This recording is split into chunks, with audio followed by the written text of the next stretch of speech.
Hi, everyone. My name is Iman, and welcome to this episode of PreDental Talk presented by Crack DAT. And in this episode, we're going to talk about factors in picking a dental school. Now, decision day was last December 15th this cycle. And this year, you're given 30 days. So typically on January 15th, if you had any acceptances on the first day, you have until then to pick a school.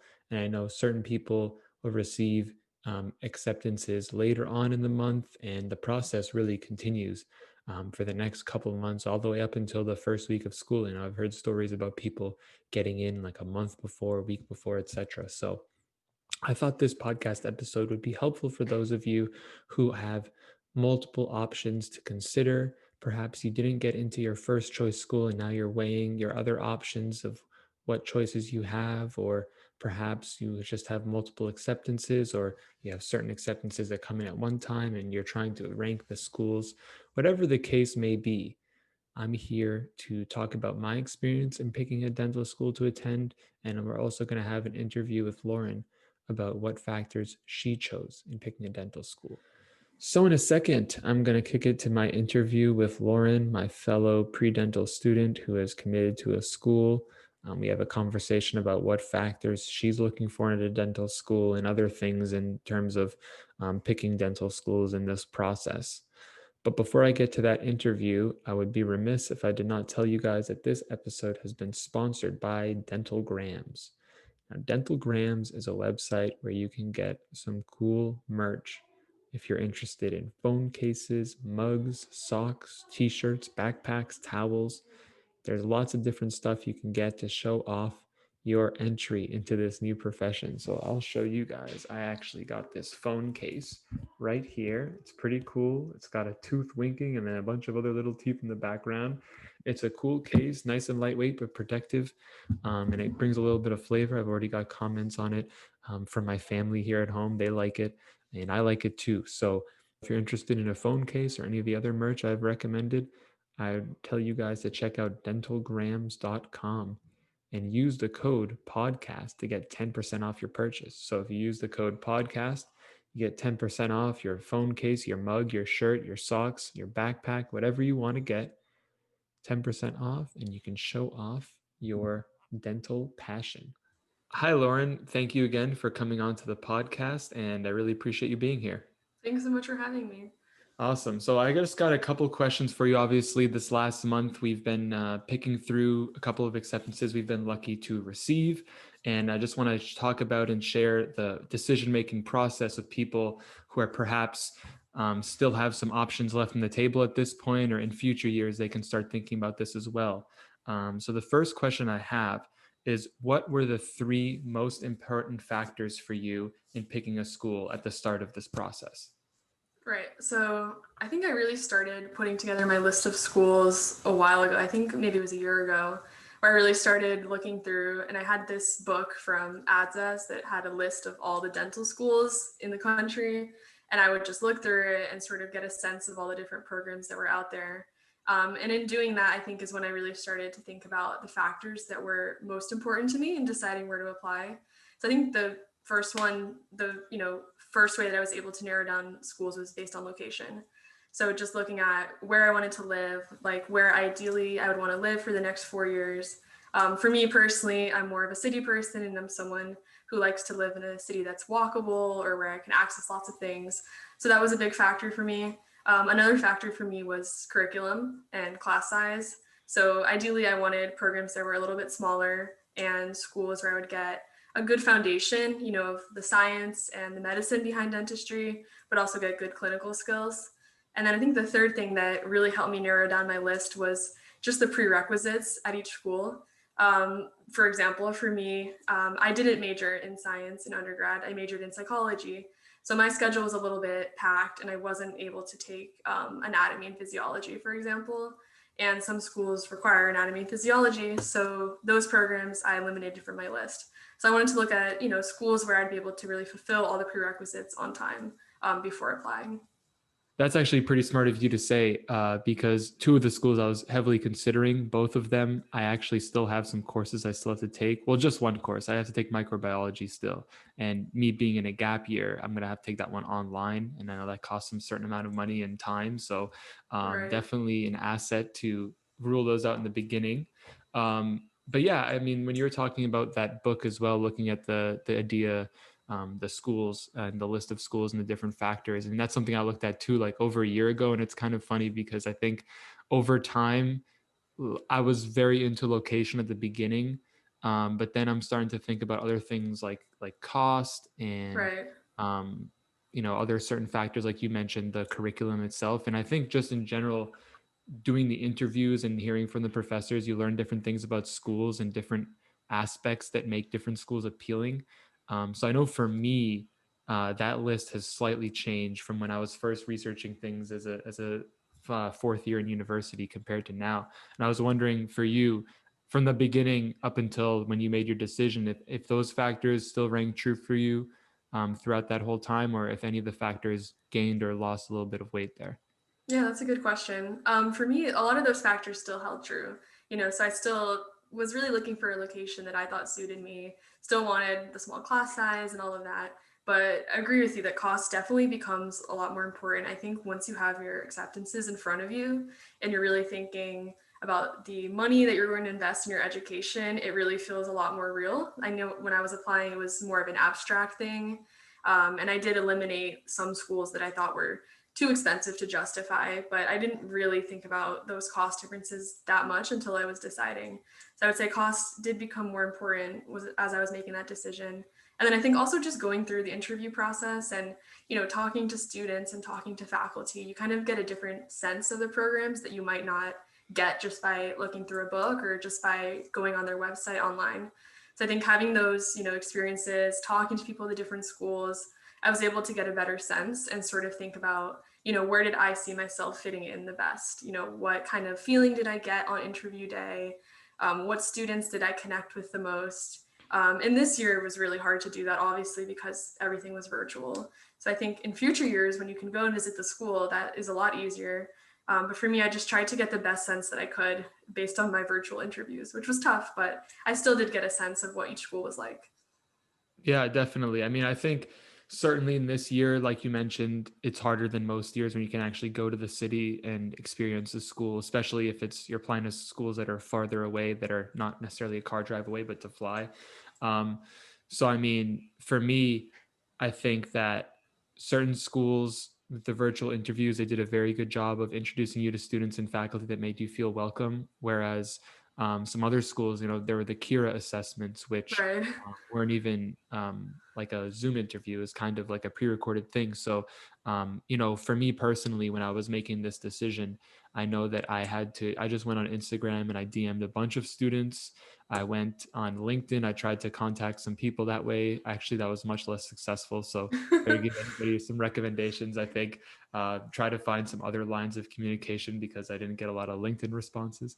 But overall, yeah, I've been talking to different doctors in my town, in my area, to try to get a sense of what they think about certain schools. So yeah, I just essentially talked to a lot of people as I've been making this decision, as well as I've been making some pros and cons lists. Lauren, for you, I was just wondering, and when you were kind of weighing these factors, if you were seeking input from lots of people, if you were making those pros and cons lists, or any other tricks or devices you were using to make that decision. Yeah, so similar to you, I did try to talk to as many people as possible. So for some schools during the interview day, there were students who put together a panel for us, and then afterwards they shared their emails or their contact information. So I tried to reach out to some students that way. I did the, DMing people on Instagram route and just tried to ask them some questions like that. So I think talking to current students was really helpful for me just to get a sense of like how do people feel at the school, are they happy with their decision, what factors led them to choose the school. So that was really helpful for me. And then as far as pros and cons, I am the Excel spreadsheet type of person. So I literally made a spreadsheet with the schools I was considering, and then I put down factors that were most important to me. So I put like faculty student ratio, class size, location, grading system, whether it was letters or pass fail, and tried to lay it all out that way. And I think that was helpful to an extent. I mean, it helped me feel that I was making a really informed decision, having my numbers and stats laid out in front of me. But ultimately, it still is really difficult to make a decision because you can't solely base it off of those things. I think there were some things that I just couldn't put on the spreadsheet, certain feelings that I had towards different schools, whether they were more positive or more negative. You can't really capture that on a spreadsheet. So I think, making these pro cons list is helpful if you want a little more objectivity in your decision, but it's still a really tough decision either way. So I think talking to people helps a lot with that. Before we get any further, I would like to also tell you guys that this episode is brought to you by CrackDAT. So obviously, CrackDAT is a great resource that helped me get a great DAT score and has afforded me the ability to pick between a couple schools to attend for dental school next year. Very grateful for the prep that DAT provided with the endless question banks, the PAT generators, the review videos, all of the resources there. The full length exams were amazing. So I'm very grateful for Crack DAT for helping me get to where I am now. And if you guys want to crack your DAT and end up at the dental school of your choice, I highly recommend checking out crackdat.com. And if you use the discount code CHOICES, the discount code CHOICES at crackdat.com, get 10% off your DAT prep package. We're going to have that available to the first 10 people who redeem that code. So if you want to get that discount and crack your DAT in this new year and get to the dental school of your dreams, go to crackdat.com, go to the checkout page and use the coupon code choices. Ultimately came to a decision, obviously. And I was wondering, when you were deciding and you picked your school, did you have a chance to actually physically visit that city and that campus, even though obviously with the COVID restrictions, perhaps you couldn't do an in-person tour, or perhaps Right. somehow you were able to find a way to do so. But do you think that's important, especially for people deciding this year, and who knows how next year will be, but how important do you think that aspect is? Right. Yeah. So for me, I didn't get the chance to go visit any of my schools in person because of COVID and the fact that I live far enough away from a lot of these schools that I would have needed to fly. And I just wasn't able to make that happen. I think if you can make that happen, that's great. And if you think, seeing the city or seeing the campus or seeing the clinic is going to help you make a better decision and you can go out and visit, then I think that's ideal. But for me, I didn't get the chance to do that. But I also didn't feel that it was really going to make or break my decision. I think I was struggling a lot, weighing cost and weighing clinical experience and weighing other things. Whereas I didn't think seeing the location was going to help me necessarily make that decision. It wasn't going to give me, clarity just by seeing the school. But I think if you're able to, then it's definitely ideal. And of course, in a normal year, when you can tour the clinic, talk to the students, and just be there in person, I think that really helps you make a better decision when it comes down to it. Right, right. No, I mean, for me, absolutely. I was lucky enough to be within driving distance of a couple of schools I was considering. So I went with my parents and we kind of just like visited the school, walked around and just looked at the neighborhoods around it just to see like, where potentially I could live. But it wasn't anything in depth like that. And so like to say like, to be honest, I think you're right that it didn't really add much. Obviously, if there was more impactful components like talking to people or being able to go inside things, that might be more interesting. It Right. is ultimately a tough decision, and definitely for people who are not able to experience that firsthand. Hopefully, things will pick up next year for all you guys. But Yes. for And us, I, yeah, go ahead. yeah, I will say this year, I think some of the schools were actually really helpful. They understand that in a normal year, we would be able to see their campus, and this year they couldn't. So Yeah. some schools sent video tours. One of my schools had a fourth year student just go on a Zoom call and just walk through the clinic and walk through first year housing and just walk through the city and just sort of give us a sense of what the Hmm. school looked like and what all of that was like. So I think some schools really did try their best to make you feel as if you were there or as if you had toured the school without us actually having to come to campus. So my next question would be, you put down your deposit, you've committed to your school. I mean, do you feel that now making that decision, do you have any regrets, or are you 100% secure in your decision? I don't have regrets. I sort of made up my mind that, wherever I choose, all of these schools are great. All of these schools have pros and cons. So I just really wanted to make a decision and then just commit to that decision and feel good about the fact that I chose. And, I think you can be happy in a lot of different places. And, once I chose, I just wanted to feel good about the decision and not really look back. So I'm trying not to have any regrets and just know that I made the decision that I thought was best for me with the information that I had at the time that I had to make this decision, which is really difficult. But I think you just have to sort of feel good about that, get excited about, the next 4 years of dental school. Yeah, I mean, I think for people who are listening to this now who haven't decided yet or are going to decide in future years, I think it's important to know that all the dentists I've talked to, they've all said that no matter where you go, you're going to do well, you're going to be fine, and you're going to graduate a dentist and have a successful career. And it's really up to the person and not really the school. So for people who have a couple decisions, or perhaps they didn't get into their top choice and are considering some other schools, I think it's important for you guys to know that whatever you do, I think it's up to you, and you have the power to make it a positive experience. And I think you have the power to really achieve whatever you want to achieve. So this is Exactly. definitely, it can be a hard decision on the surface and when you're first doing it, but I think ultimately, and as you said, we're doing it with limited information. We're not even in dental school yet. We don't know a lot of the things that we perhaps might make us make an informed decision. But at the end of the day, we're all going to do roughly the same kind of path and hopefully end up on the other side, all in the same Exactly. industry and working together to make people's mouths and teeth and oral health and overall health better. So, yeah, it's an exciting time, can seem stressful, but I think overall, once you make that decision, it's time to celebrate. We worked so hard to get here. So, I mean, Exactly. It's an congrats to exciting you. time. Yeah. Thank you. Yeah. And finally, the last thing I would just say, last question I would have for you, Lauren, if you have any advice for people listening if they're having a hard time choosing, like, is there any final imparting wisdom you'd impart on them?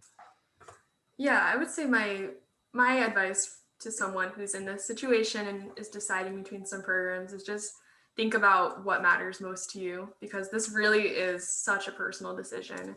What you like and what you seek in a school and what you think is great maybe doesn't work for someone else and isn't what someone else is looking for. I think just taking some time to reflect on, what matters to you in terms of location, cost, class size, clinical experience, networking, whatever it is, think about maybe the two, three, four things that matter most to you, and then just try to find the program that matches that best. But it really is a very individual decision, and what someone values and what someone else values can be very different. So, it helps to talk to people, it helps to get perspective, absolutely. But at the end of the day, it's your decision, and it's where you'll be spending the next 4 years. So I think just sort of reflect on what matters to you. All right. Shout out to Lauren for coming onto the podcast again. I appreciate her sharing her insights. Hopefully, something that one of us have said that has helped you making your decision or has helped you prepare for the cycle next year. So, whether you're still waiting for that invite, whether you have a couple you're choosing from or a bunch, whatever the case is, we wish you the best of luck. This cycle is just beginning. So hopefully you can find that perfect fit and enter dental school next year with a big smile. And there'll be a lot of work, but we'll come out on the other side as part of this wonderful profession. So best of luck to everybody. And as always, feel free to email me at hi@crackdat.com with any questions. Have a great night and good luck.